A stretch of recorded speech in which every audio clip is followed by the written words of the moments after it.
High above the city, Saudia Flight 763 and Kazakhstan Airlines Flight 1907 closed the distance, each piloted by experienced crews. But just outside Delhi's congested airspace, a sequence of small missteps set catastrophe in motion. Flight 1907 received precise instructions from air traffic control: maintain 15,000 feet. But in the cockpit, stress ran high. The crew, facing a barrage of radio communication in English, a language unfamiliar and uneasy to their ears, misinterpreted the directions.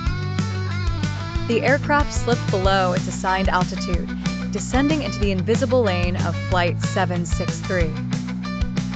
Meanwhile, inside 763, the crew trusted their instruments, never suspecting the airspace below was no longer clear. Unbeknownst to them, their opponents in the sky lacked a crucial ally, an effective traffic collision avoidance system. There was no urgent electronic warning to pierce through routine. On the ground, controllers tracked little blips on their limited radar. Hindered by equipment coverage gaps and rigid communication protocols, no one noticed the encroachment until it was too late. By then, the two jets had moved beyond anyone's reach except each other.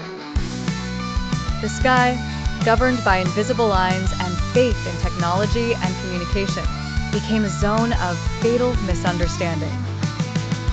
Neither crew wanted disaster, but a mix of language barriers, technology limitations, and systemic oversights allowed their fates to unravel at 12,000 feet.